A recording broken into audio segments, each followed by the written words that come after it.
Hello, everyone. Welcome to the second plenary of IROS 2023. I am Ambarish Goswami, the co-general chair. I have a very brief but very important announcement to make. Please pay attention. Awards lunch will happen immediately after the end of the plenary session at 12:30. So please don't go anywhere. Food will be at the back of this room. Go there, collect your food, and come back to your seat. We'll immediately start the award lunch. Our first order of business is Professor Shigeki Sugano will have some comments. He's the chair of the IROS Steering Committee. Professor Sugano.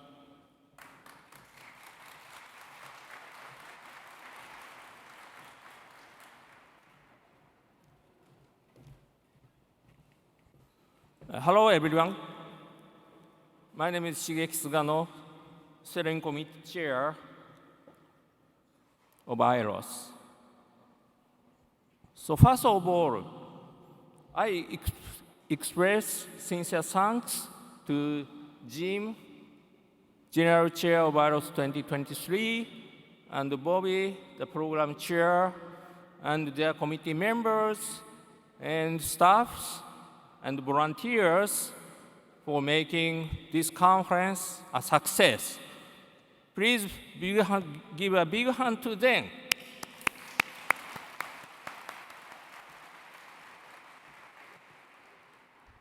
And I'd like to take a few minutes before the plenary talk to report the IROS Steering Committee activities.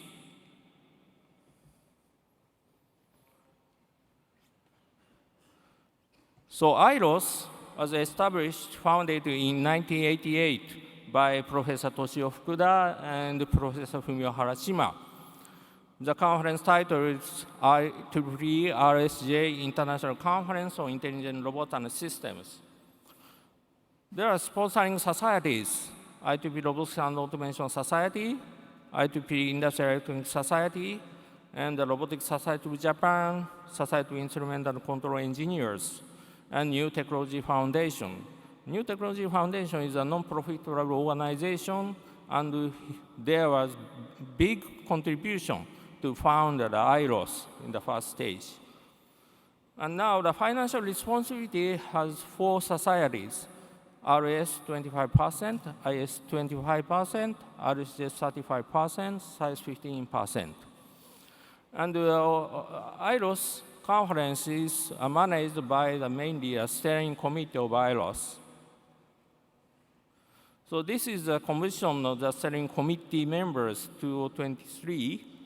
So I'm chair and the secretary and our co-chairs and the editor-in-chief, IROS Conference Paper Review Board, and also the IROS General Chair and the Program Chairs from 1988 to 2023. They are very important members because they are experts for organizing international conferences.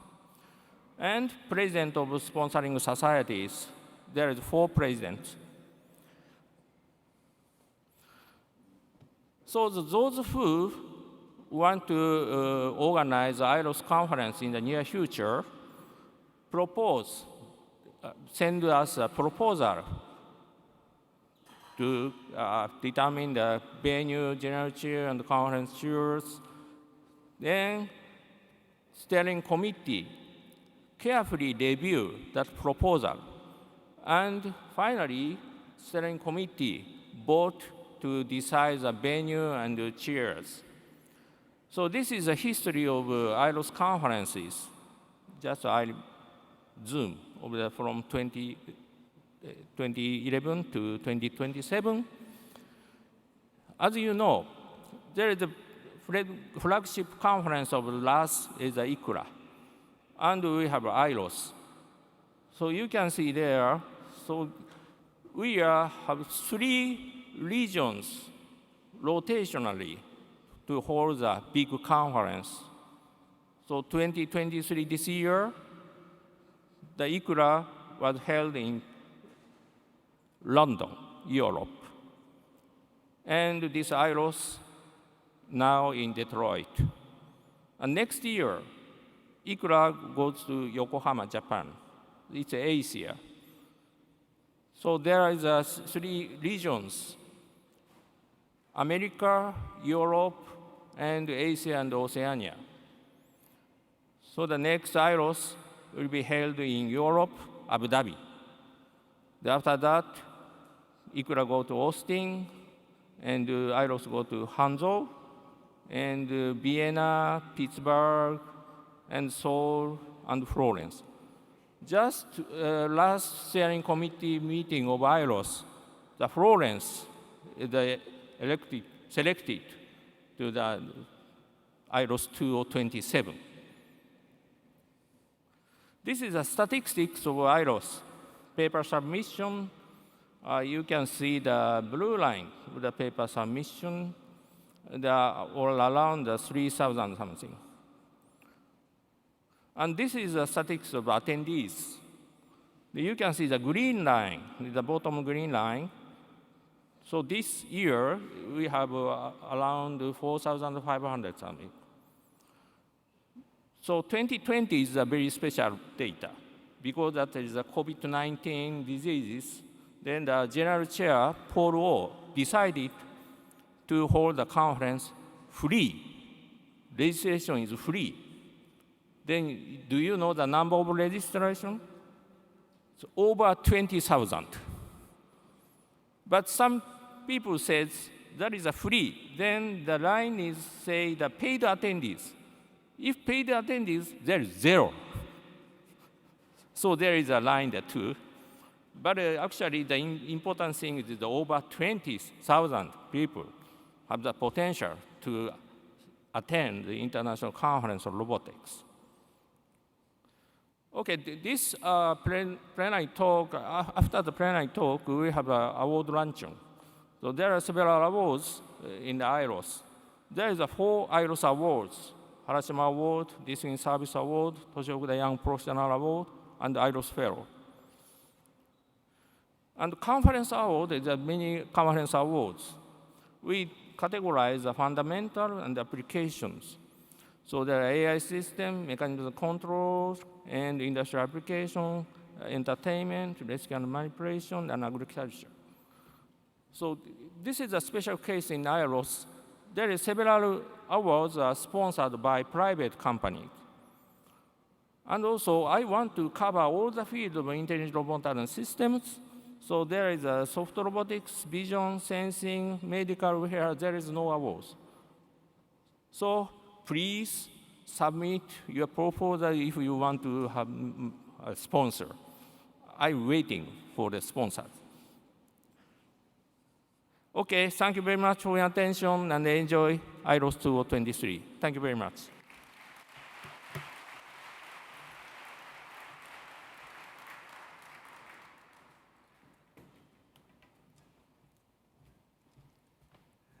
Thank you very much, Professor Sugano, for your long-time contribution to the IROS organization. We are all grateful for that. Let us continue with our impressive lineup of plenary speakers. The speaker today, plenary number 2, is Dr. Yuto Nakanishi of GITAI Robotics, the Chief Robotics Officer of GITAI Robotics. Dr. Nakanishi told me that he already has slides for his own introduction, so that makes my job easier. But I'd like to mention a couple of very short comments. Dr. Nakanishi graduated from University of Tokyo in 2009. Then he became an assistant professor for a couple of years. After that, he founded the company called SCHAFT, S-C-H-A-F-T. There is a C there, SCHAFT Robotics, for building bipedal robots. And this robot was champion of DARPA Challenge 2013. Subsequently, he sold the company to Google and became part of the Google X for developing bipedal platform in Japan. Currently, He's at GITAI Robotics in Los Angeles. Dr. Nakanishi, please.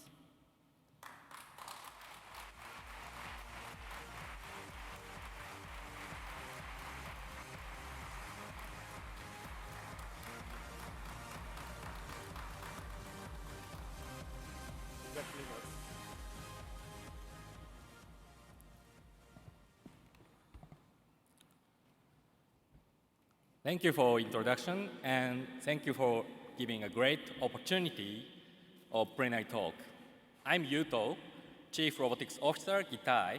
I'm really excited to introduce my previous work at Google and current GITAI work to such a great researchers. Today, almost all my presentation slides are images and videos, no equations, no graphs, no diagrams, no neural nets. So for researchers, it might be a little bit boring. But anyway, you don't have to use your smart brain. So please relax and enjoy my presentation. This is GITAI mission. We provide safe and affordable means of labor in space to build a Moonbase using our robotics technology, like these inch-worm robots and robotic rover. By the way, why GITAI focus on space market? The reason is a little bit related to my robotics life, as you can see, before joining GITAI. So at first, I'd like to introduce myself. I really like science fiction-like robots. My dream is to develop sci-fi-like futuristic cool robots like Terminator, C-3PO, Gundam, etc. So at the University of Tokyo, I studied this kind of bio-inspired musculoskeletal humanoid under Professor Inaba. It has lots of human-like bones like spines, scapulars, thigh bones, and these complex bones are driven by redundant many actuators like muscles, tendons of humans. Thanks to Inaba-sensei, I was able to develop lots of tendon-driven robots, and I learned the basic of software and hardware at this time. I really like to develop robots. However, I really don't like write paper. It is critical in academic area. So I have less papers, no articles, no hours. So I decided to leave academia and decided to found my own company. My company name is SCHAFT. SCHAFT developed disaster response humanoid with high power actuating system. It can lift up the 30-kilogram weight, and it can throw the ball quickly. We experienced lots like this. But also, we experienced lots of failures.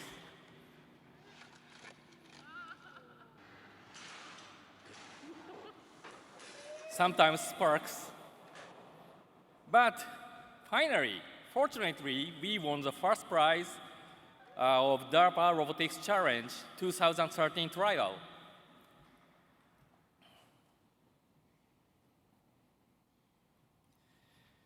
And fortunately again, SCHAFT's technology was highly evaluated by Google.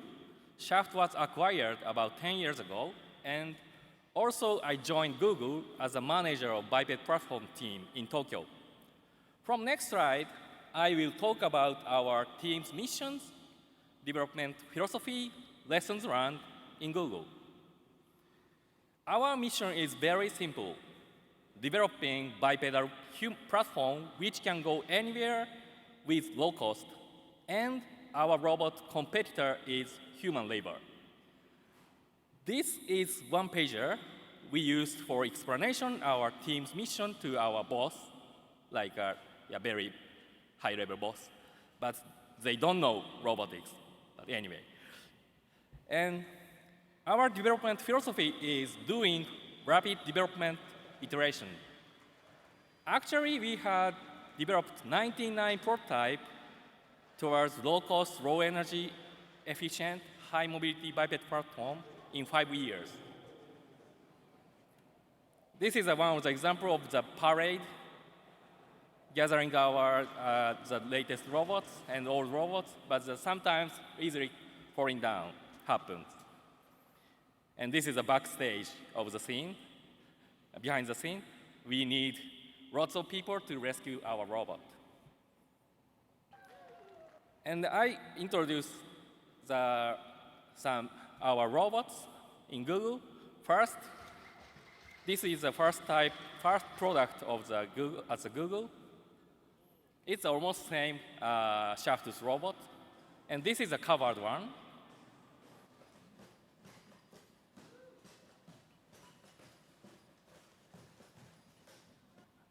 And this is a robot with slim and light link.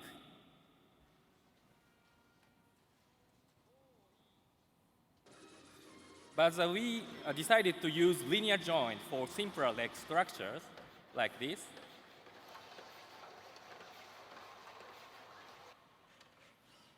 This is a little bit weird robot. It can change the mode to pass the narrow space to rotate the hip joint 90 degrees. And this is a point contact working testing robot. And this is a triped robot.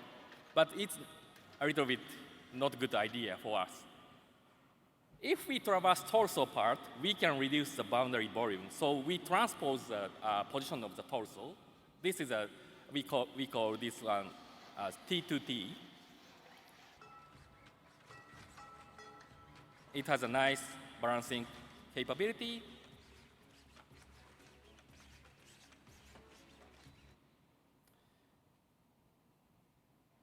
Yeah, and we also changed some structure. So basic one is T2 generation, but the T3 generation is chain driven.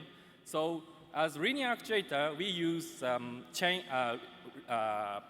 ball screw, but the ball screw is too expensive, so we decided to change ball screw to the chain mechanism, like bicycle.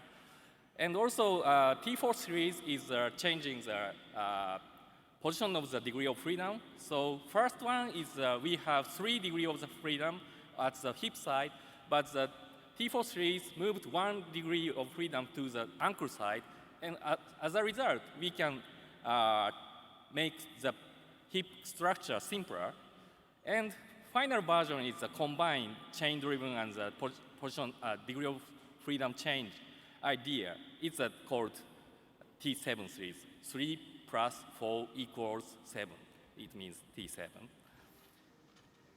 Oh, sorry.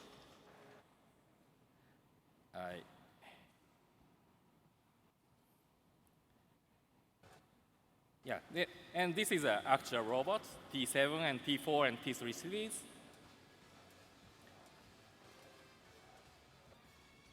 And this is a little bit interesting idea. We use battery, AA battery as a battery, so it can make the volume is very small.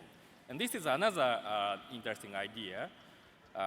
We put tires as the ankle joint, so it has this kind of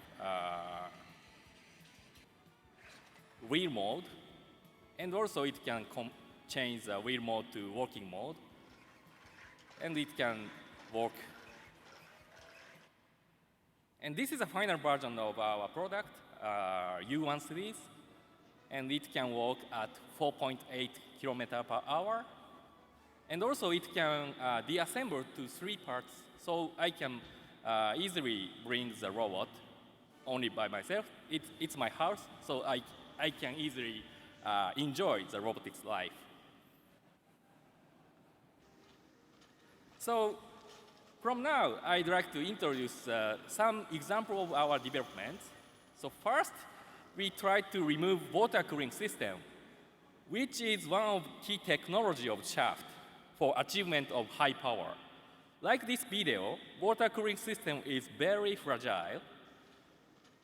We have to remove these components to make our robot more robust.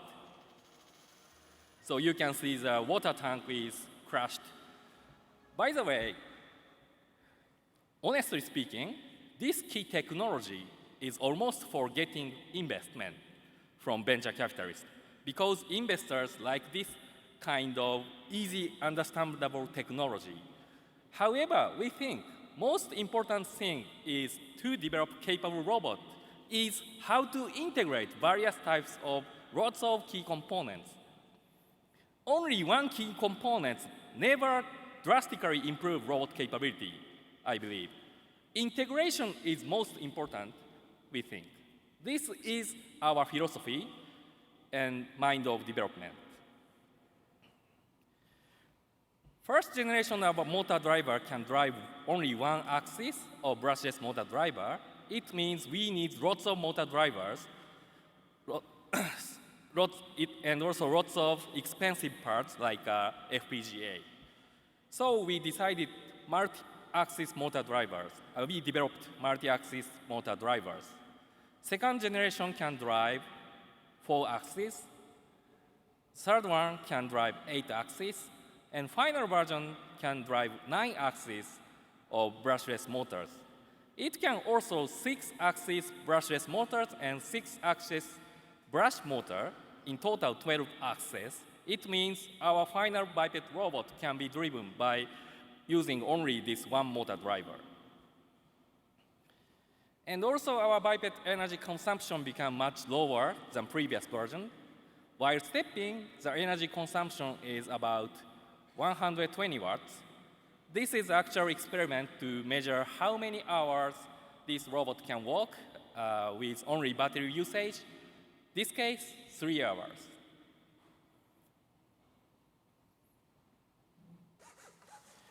As for working control, we developed 2 kinds of working control.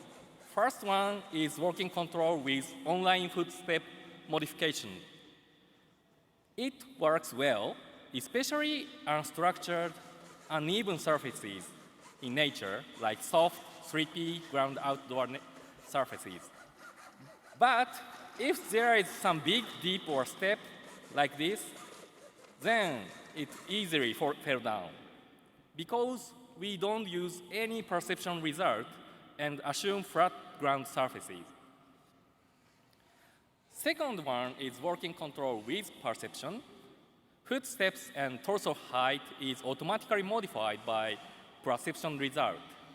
It works well, especially structured solid surfaces like steps indoor like this.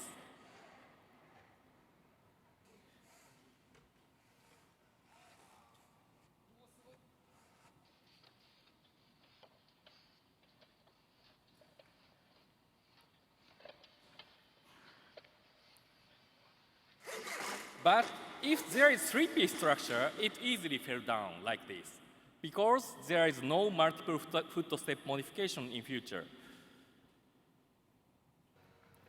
Finally, we try to combine these 2 types of working control. It means working control with perception and online footstep modification. It sometimes works well.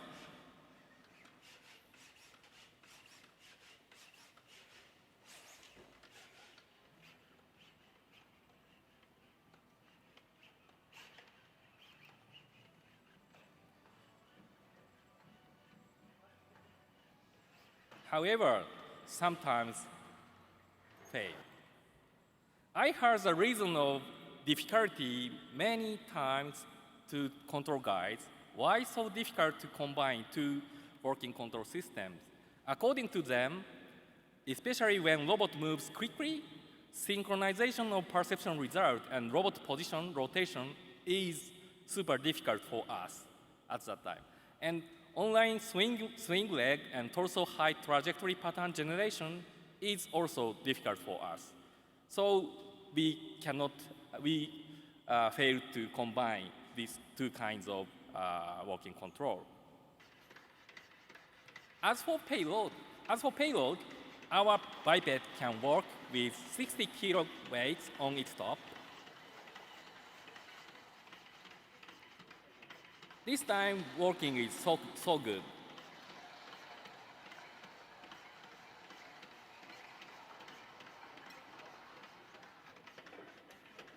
In case of 90 kilo, somehow working, however, not stable.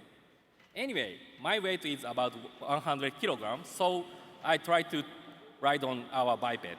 However, it is a little bit difficult. According to control guys, I have to keep my posture, never move, but my body slightly move to keep balance. But for control guys, this is bad disturbance for control algorithms, so it fails. Working control is so difficult, but anyway, it's fun for me. To improve robot capability, never afraid crash. Of course, if robot is crashed, we have to repair. However, these kinds of failures have a lots of information to improve robots. We can improve next version of robots rapidly, learn from crash and build again. This is our philosophy. So I show the crash scenes, very interesting.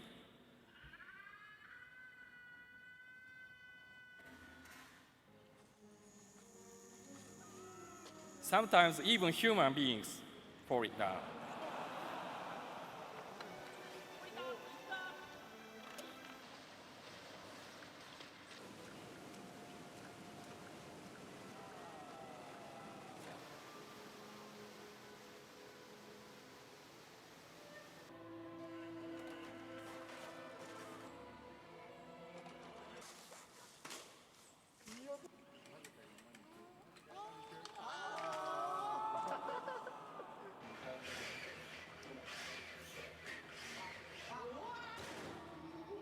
Crashed.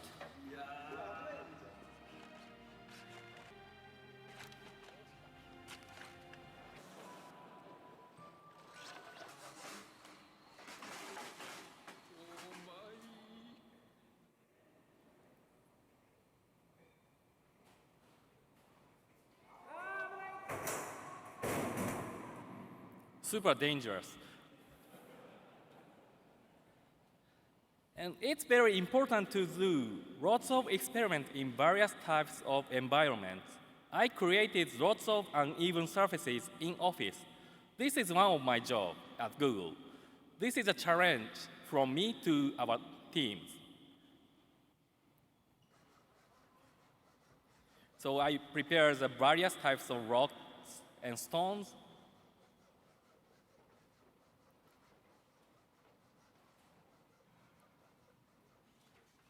Also, I prepared some creek imitation, water and stone, and slope.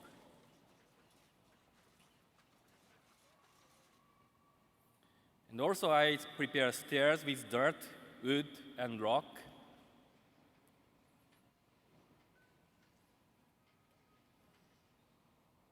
This is a scene of my preparation.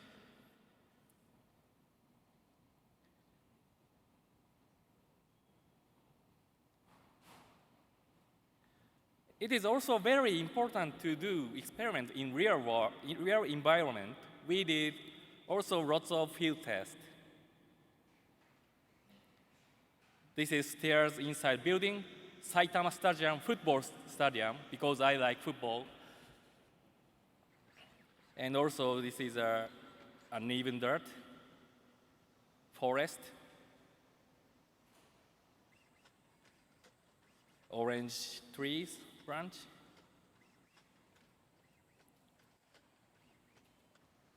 Sandy beach, rocky beach.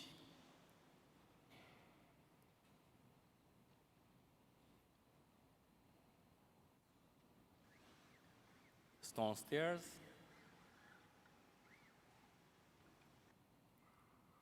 Stairs in forest. Stairs and slopes to a road. Snow. Creek. But it failed.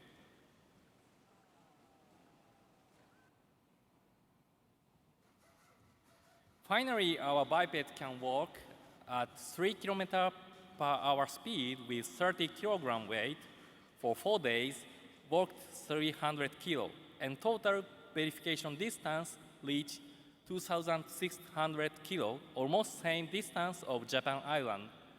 We're proud of our achievement. We did our best in 5 years in Google. However, unfortunately, our team was closed in 2017 Q4. These are my lessons learned in Google.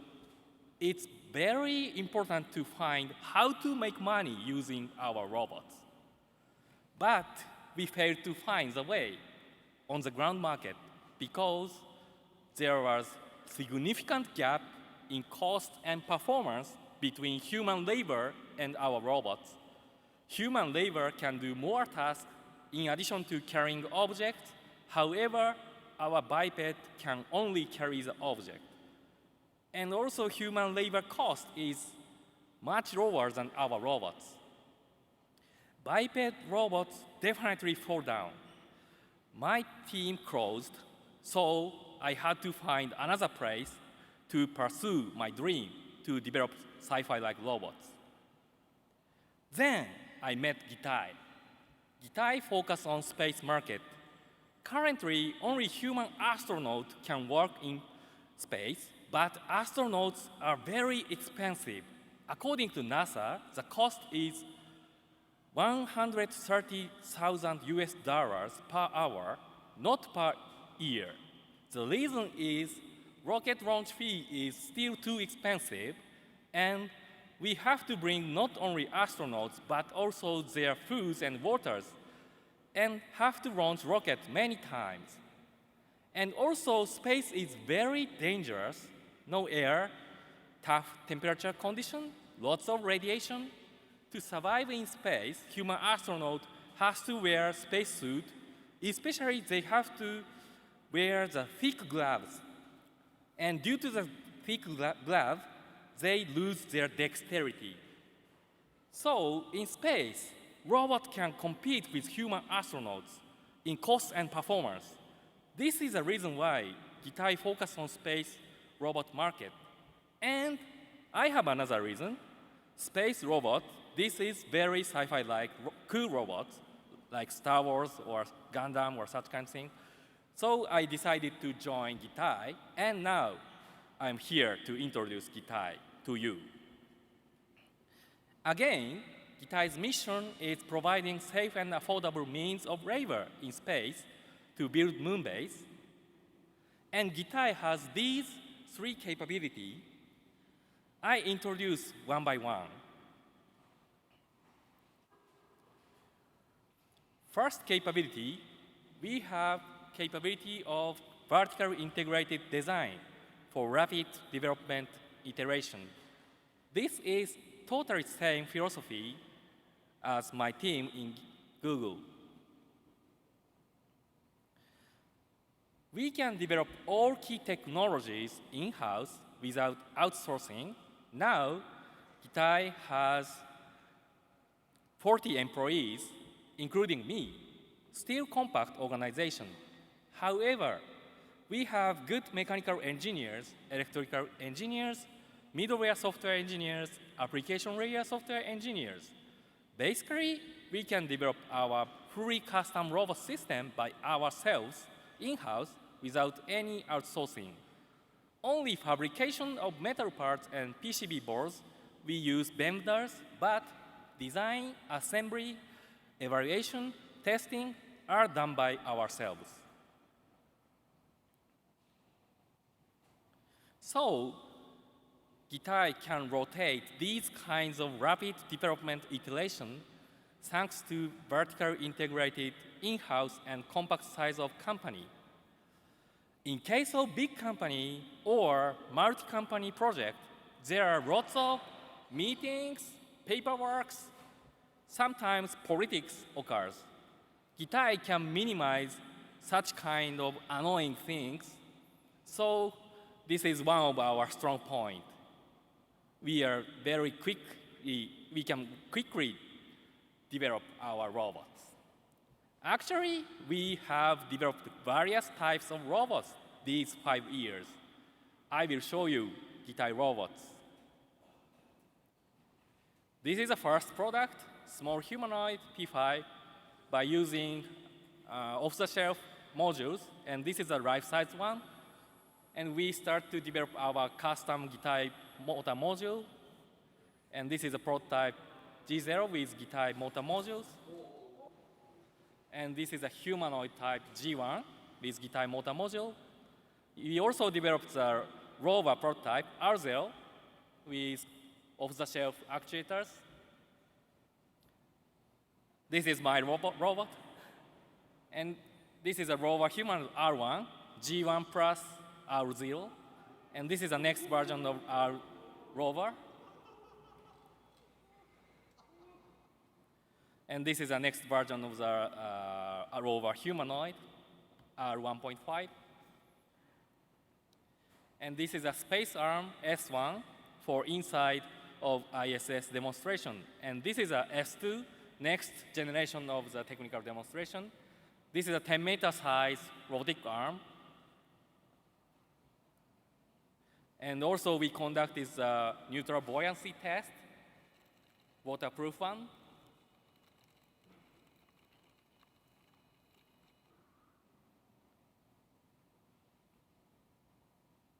And this is an inchworm robot. It can work like inchworm. So it can attach to the cars, and also it can work, and also it can attach to the rover. This is party mode.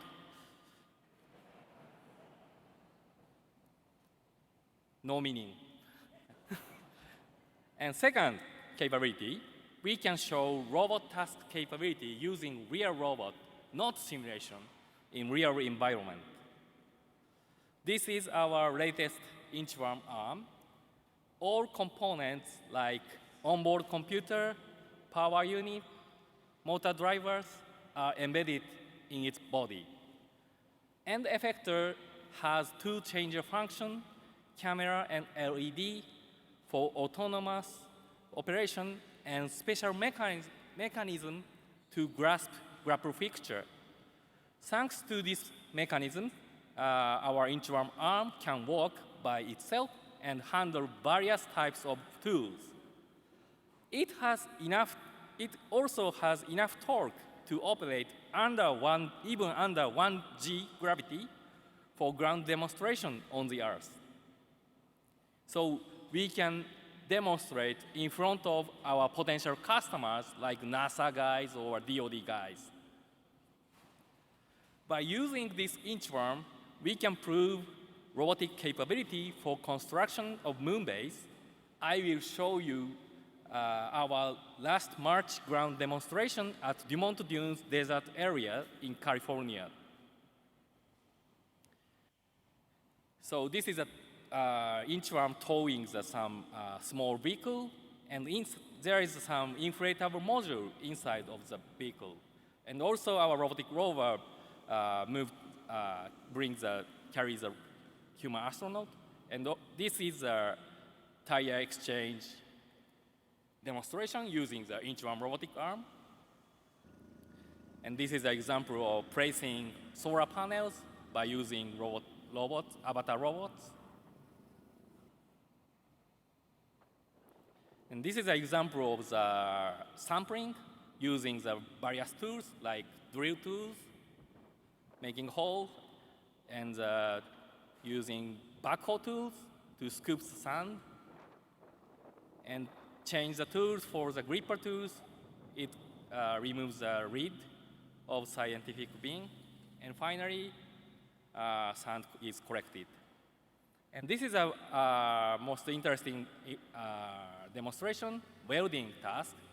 So one inchworm places the plate, and the other inchworm grasps the welding tool and starts welding.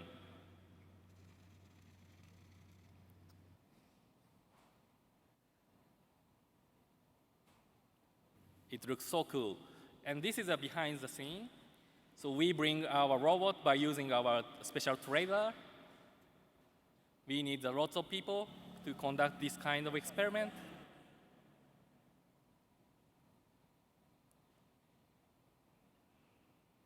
but it's very fun event for us.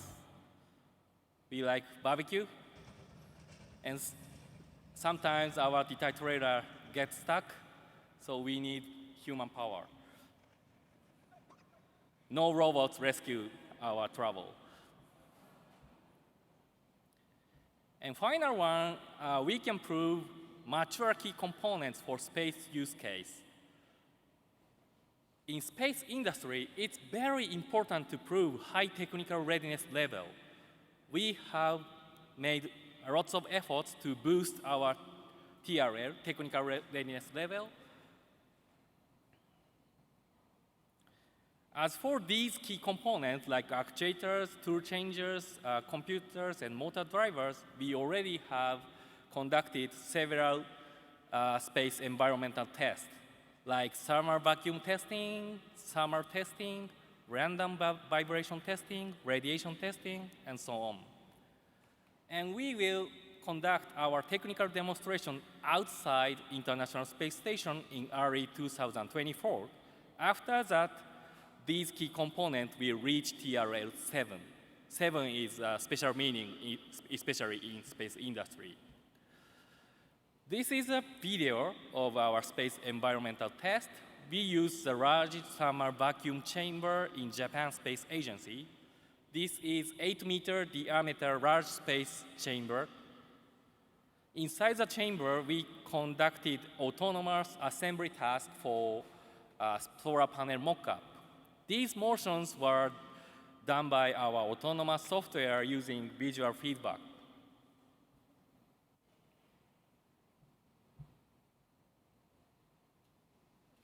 This is a vibration test.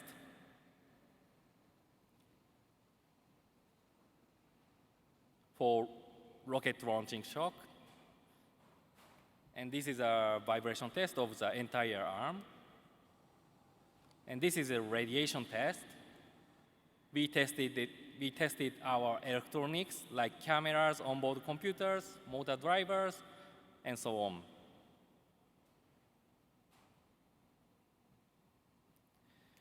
We also already conducted technical demonstration inside International Space Station. In this tech demo, our robot assembled solar panel mock-up from tiny parts, like this. So this is actual in space on low Earth orbit. This operation is done by our developed supervised autonomy software, like this.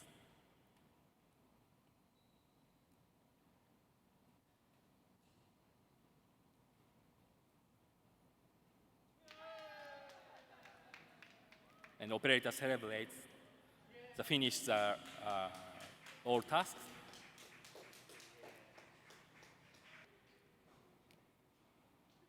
By the way, at this time, my role was movie director and video cameraman, so I did not appear in this video. I handled the camera in this scene. In early 2024, we will conduct our second tech demo, this time outside ISS. As you can see in this picture, our robot will be attached outside ISS airlock module for 6 months. We passed all safety review of NASA and handed our robot over to NASA. Now we are waiting for rocket launch in early 2024. But sometimes rocket launch is delayed, so we always pray. This is a grand demonstration.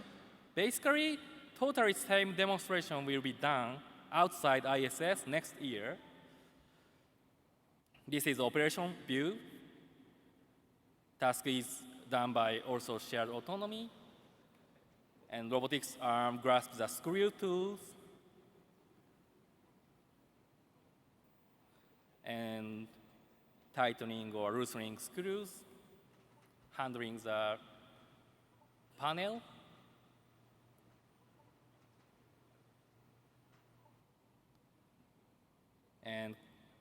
plugging connectors, handling deformable object. By the way, to bring our robot to lunar surface, we need more countermeasures for lunar environment.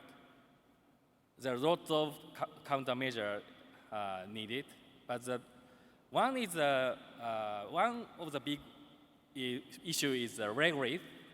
Regolith is a lunar sand. The particle is small, sticky, shape is steep, so it can damage sensors, actuators. And second one is long night. During long night, temperature is getting lower and lower, so robot system has to survive low temperature. These are current our countermeasures for lunar environment. We added dust seal in each actuator modules and wireless interface to end effector, and also we did cyclogenic test for night survival, a cryogenic test for night survival.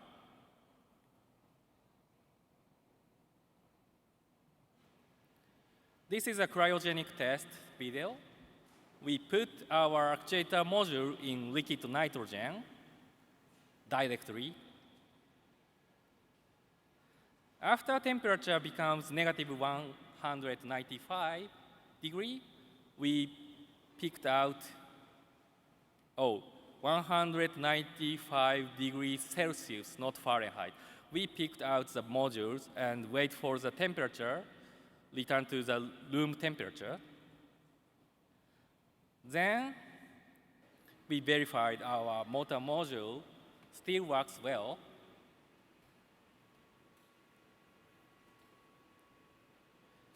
It means our motor module can survive moon night. Not only key component in the individual test, we conducted end-to-end test in our dirty chamber. So to do so, we built our custom dirty chamber with 7 metric ton regolith simulant. This regolith simulant is very expensive. It takes 200 US dollars, maybe, 200,000 US dollars. And actually, we built our regolith chamber for 2 weeks.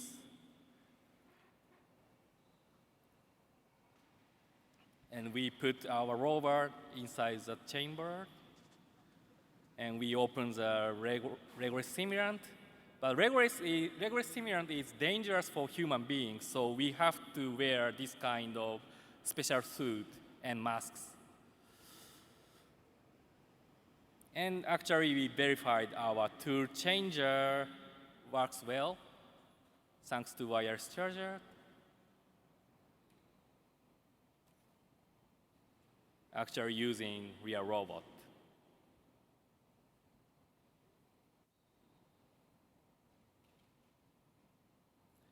Not only regolith chamber, we have several evaluation facilities like thermal vacuum chamber, thermal chamber, torque endurance test bed, and so on.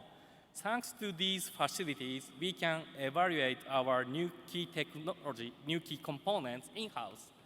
This helps our rapid development. Now GITAI is in the US, near Los Angeles, Torrance, California. We have entire function to develop, manufacture, and evaluate our robots.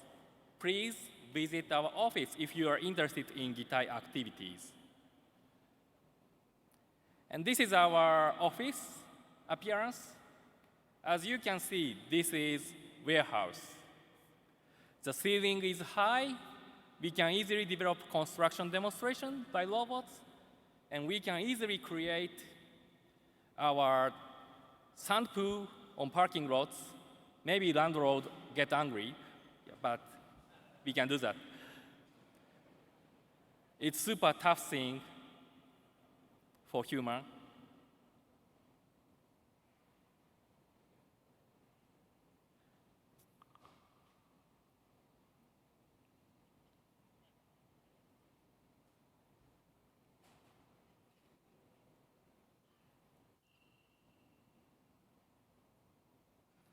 And if we go to field test, logistics is very smooth. I love this warehouse office life because I experienced the lab on high floor. Actually, view is very nice. However, that's it.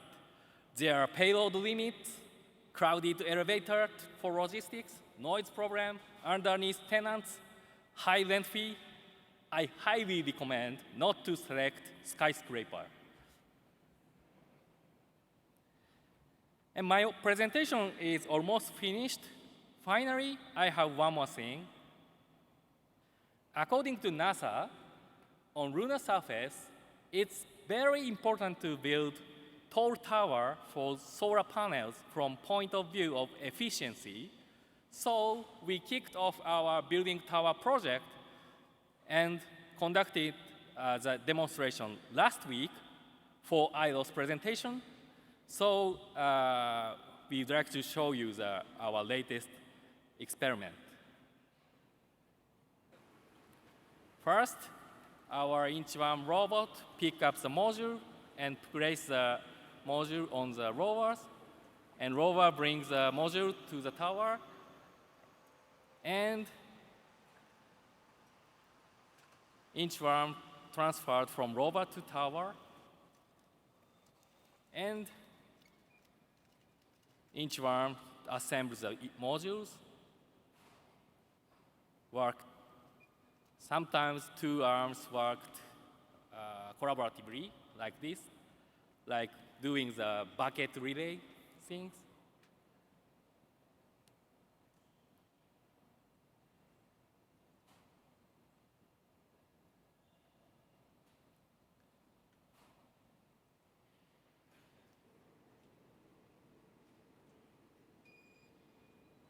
It takes quite a long time.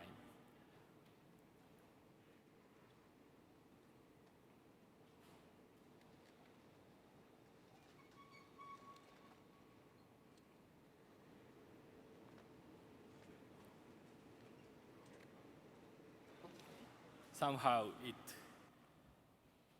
completes the building tower. And our robots will build taller tower, 10-meter size tower at desert in next month. So please, looking forward to seeing the next our demonstration in YouTube. So we are not satisfied with our current robot level. Honestly speaking, our robot is too slow, less compliant, less intelligent. So we have to develop more and more. If you are interested in GITAI activity, let's create robots with us. Thank you for listening.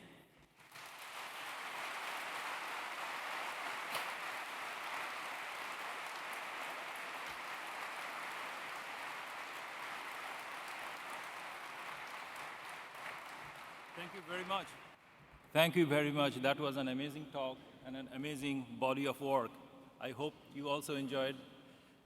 We will have short time for a couple of questions, but before that, let me remind you, there is lunch at the back of the room. Don't go anywhere. Our awards lunch will start immediately after this, so please collect your lunch and come back to your seat. There should be microphones in the room. If there is any question, please raise your hand.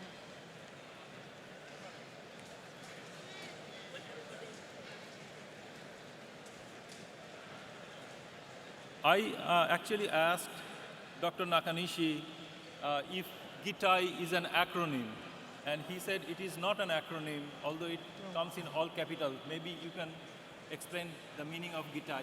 Yeah, GITAI is a Japanese word. It means cybernetic body, and originally it comes from the Japanese famous animation Ghost in the Shell.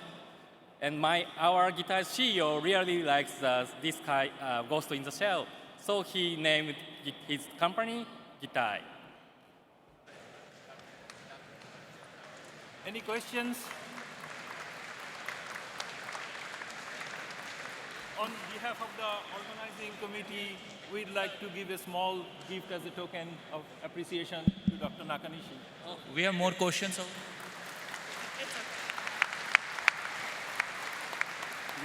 So, sorry, we have one question here. Hi, I've got a question. Have you thought about whether that tower might fall down?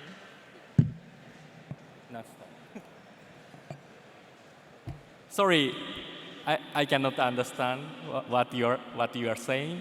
In the last demo, you showed a tower that you're going to build.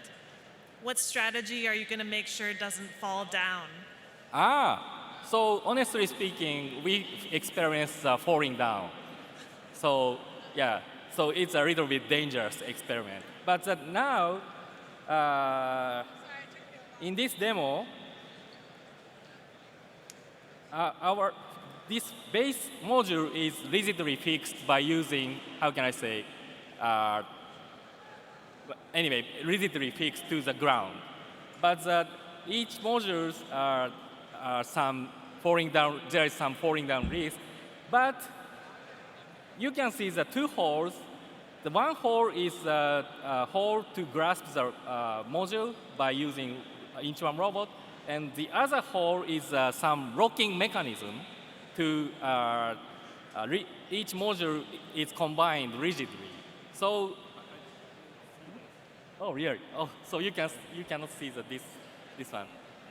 Yeah, but anyway, we have some rocking mechanism between each module, so it can reduce the risk of falling down of towers. Thank you. Please talk to Dr. Nakanishi after this. He can explain also. Can I ask one question? Sorry. Please come here. Yeah. So, do you think there is a point in the future where you will use also or develop humanoids for space? First question. And second question, at some point, will you add rockets? Your first question is we still use humanoid, right? Do you plan to develop also humanoids for space? Yeah, currently we don't need to stick humanoid shape, so we just provide our inch-1 robotic arm and rover. But we can combine the two inch-1 arms. In that case, the shape of a little bit looks like humanoid. Okay. But anyway, we don't stick the idea of humanoid shape. And do you think you can add the rockets on the robots in the future? Rockets? Could you say that again? Rockets. Thrusters. Yeah, we are also really interested in developing the satellites. So in that case, we need to develop our own thrusters. Yeah, but the rocket is super difficult. So currently, no plan to develop the rocket. Okay. Okay, thank you so much. With that, we conclude our plenary number 2. Thanks for coming, everybody.